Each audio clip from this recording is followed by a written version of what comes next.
The financial relationship between the United States and Canada is one of the most deeply integrated bilateral economic arrangements on Earth.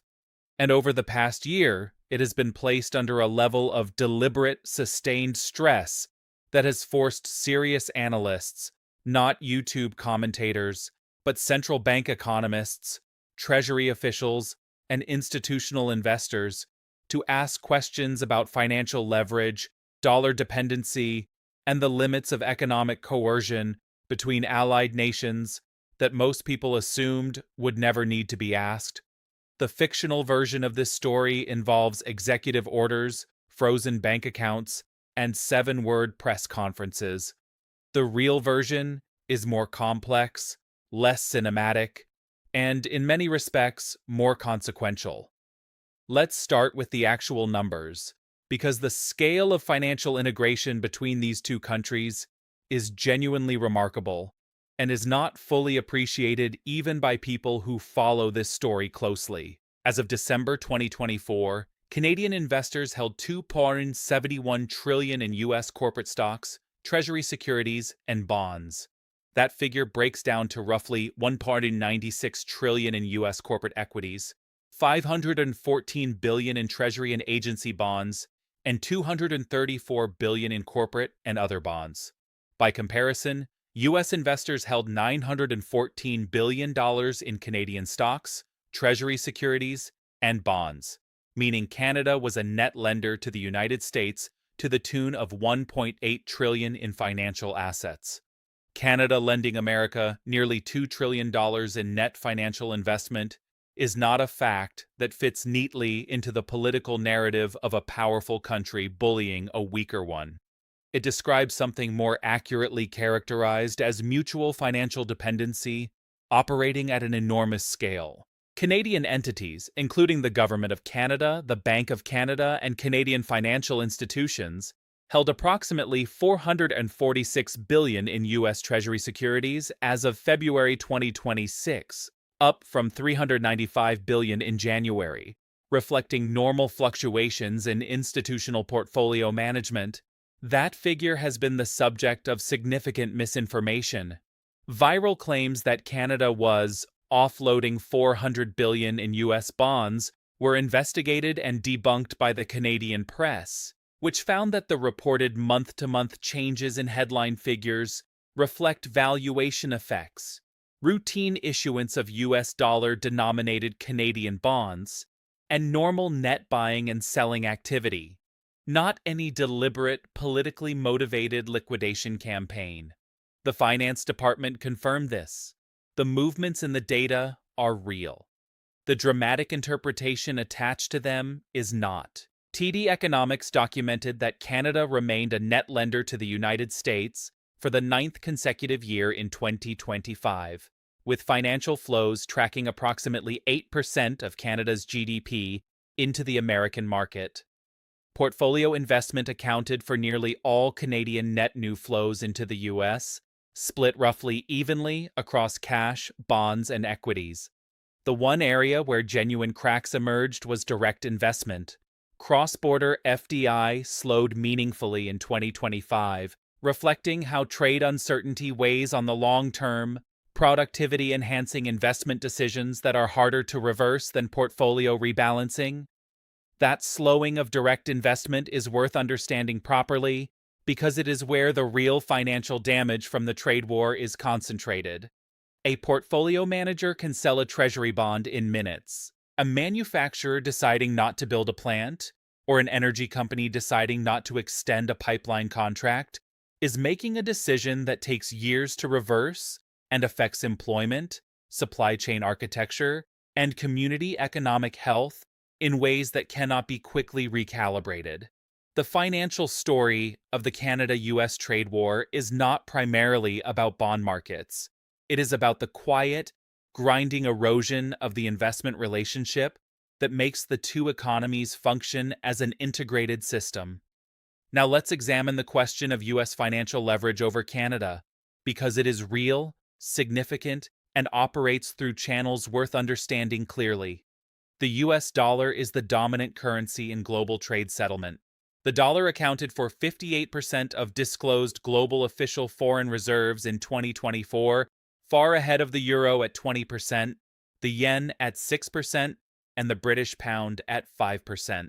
Despite the dollar's share declining from a peak of 72% in 2001, it remains by far the world's dominant reserve currency, and its share in reserves has been essentially unchanged since 2022. Canadian banks, like all major international financial institutions, depend on access to US dollar clearing infrastructure to conduct international commerce. The correspondent banking system, the network through which banks settle cross-border dollar transactions, is primarily run by American financial institutions. Canadian banks clear hundreds of billions of dollars in transactions every month. Any disruption to that access would be genuinely severe. This is not a hypothetical concern. It is a documented vulnerability that Canada's own financial regulators and central bankers have been publicly discussing throughout the trade conflict. Canada's official reserve management guidelines explicitly require that at least 6% of liquid foreign reserves be maintained in US Treasury bills and US dollar cash as a contingency against short-term disruptions in the domestic funding market. In other words, the Canadian government's own financial planning formally acknowledges dollar dependency as a risk that needs to be managed and hedged.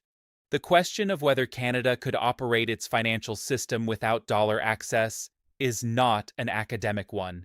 It is a practical risk scenario that Canadian financial authorities have been seriously considering. The fictional script imagines this vulnerability being weaponized through an executive order freezing Canadian bank operations in the United States. That specific scenario did not happen, but the historical record shows clearly that the United States has used financial leverage against allied nations before, and the precedents are instructive precisely because they reveal both the power of the tool and its profound costs to the user. The clearest historical example is the 1956 Suez Crisis, the most documented case of the United States using financial coercion against a close ally. When Britain, France, and Israel invaded Egypt after President Nasser nationalized the Suez Canal, the Eisenhower administration chose not to use military force against its allies. Instead, it deployed a financial policy. Britain was the most vulnerable target. It had borrowed enormously during and after World War II, and its economy was struggling. The United States held $375 billion in British debt as a result of the Anglo-American Loan Agreement of 1945, while Britain's entire foreign currency reserve in October 1956 was equivalent to only $2.2 billion. The credit blockade froze Britain's ability to borrow and forced it back onto negative cash flow, effectively bankrupting it. The pound sterling threat significantly raised the perceived risk of dealing in British currency and directly affected Britain's ability to trade internationally. Throughout 1956 and 1957, the Bank of England was forced to deplete its US dollar reserves to defend the fixed value of the pound. By December 1956, the threat of a forced devaluation was very real. The IMF had to intervene in what was described as one of the most unusual crisis management episodes in the institution's early history. A classified State Department document from November 1956 made the American calculation explicit. A financial crisis would emphasize Britain's limitations, promote a diminishing conception of its own significance, and could hasten a shift in military planning. The document noted that the rupture of mutual confidence upon which the alliance rested could prove temporary, but only if the US showed a sympathetic attitude through specific actions toward the British financial problem. In other words, America deliberately used the financial weapon, then immediately worried about the damage it had caused to the alliance, and moved to provide relief.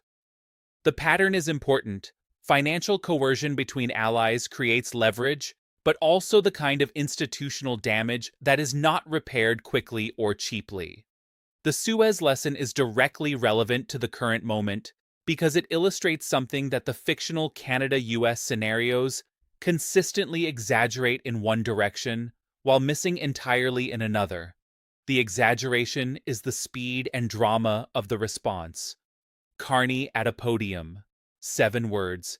Instant market chaos. The miss is the slower, more consequential dynamic.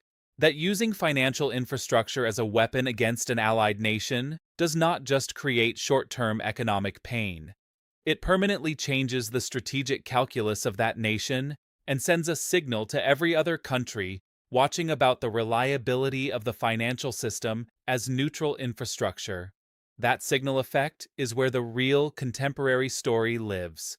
A financial analyst writing for EBC Financial Group described the current moment as different from anything in the past 80 years of dollar dominance, because the de-dollarization pressure is now coming primarily from America's allies rather than its adversaries.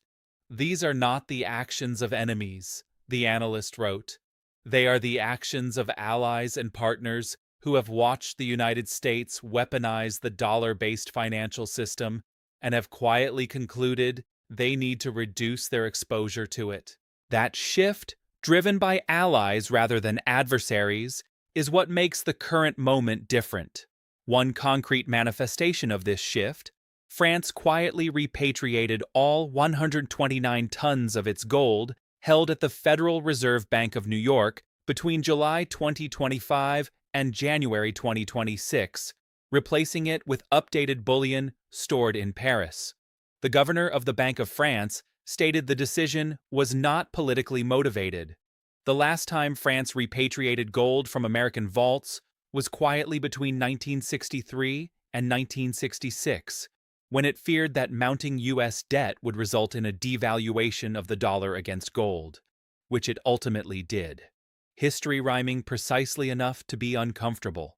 The U.S. dollar's share of global foreign exchange reserves fell below 57% in 2025, the lowest level since 1995. Central bank gold purchases surged to 863 tons for the full year, with net purchases of 230 tons in the fourth quarter alone. The 2022 freezing of $300 billion in Russian central bank reserves by Western governments is widely identified as a watershed moment that prompted central banks from Beijing to Brasilia to diversify away from dollar-denominated assets.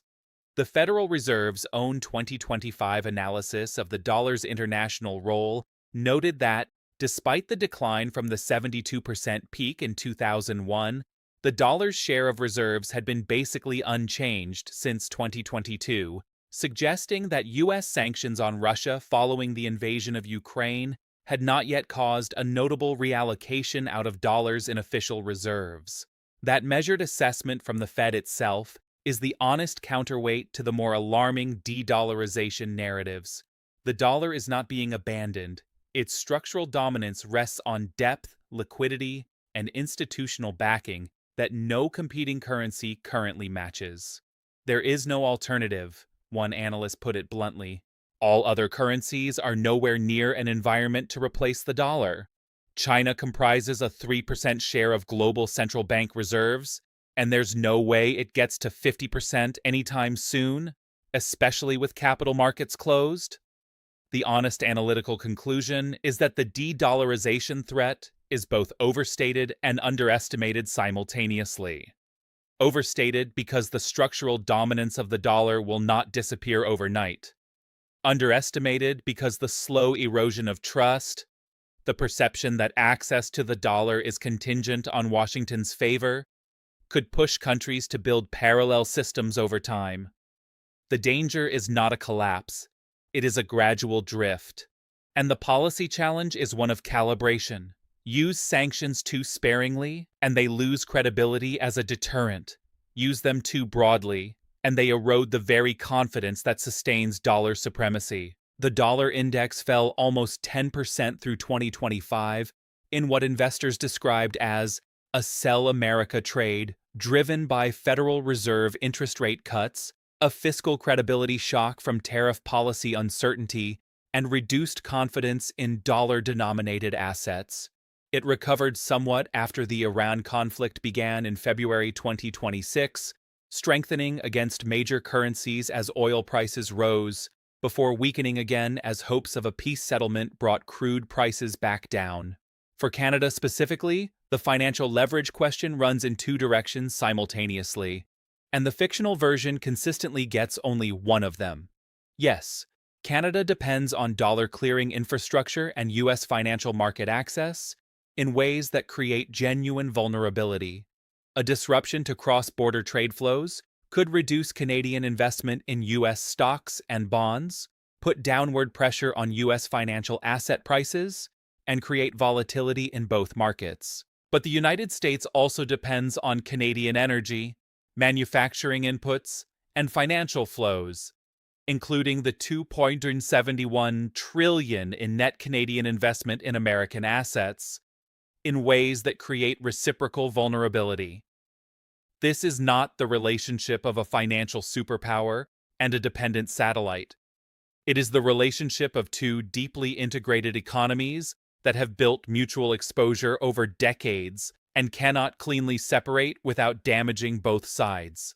A 2025 survey by central banking publications found that 44.3% of 88 central banks cited U.S. protectionist policies as the most significant risk they were monitoring, with over two-thirds adjusting their reserve management strategies in response. That is the real signal. Not a press conference, not 7 words, not a dramatic market crash triggered by a single announcement. 88 central banks, quietly, professionally, adjusting their reserve strategies because the assumptions they had built around dollar reliability are being tested by American policy choices in ways that require a response. The erosion, as one analyst described it, is slow. Percentage points per decade rather than per year, but it compounds. And the paradox is that Washington cannot both weaponize the dollar system and maintain universal trust in it. That sentence contains more genuine analytical content than any fictional scenario involving executive orders and midnight bank freezes. The fictional version is designed to produce an emotional response. The real version is designed to explain a structural dynamic, one that is slower, quieter, and ultimately more important than the drama that surrounds it. The Suez lesson applies here precisely because it shows how financial coercion between allies creates a permanent change in the strategic relationship even when the immediate crisis is resolved. Britain eventually got its IMF support. The pound stabilized. The immediate financial crisis has passed. But the episode crystallized Britain's understanding of its dependence on American goodwill, permanently altering its foreign policy calculus for a generation. The question currently being worked through, slowly, in central bank strategy documents, in pension fund allocation reviews, in energy export routing decisions, and in the quiet architecture of alternative payment systems, is whether the Canada-US trade conflict will produce a similar permanent recalibration. Not a dramatic rupture, not a single decisive moment, but a durable shift in how Canada, and the nations watching Canada, assess the reliability of American financial infrastructure as neutral ground. That is the genuine financial story of this moment. It does not require a fictional press conference to warrant serious attention.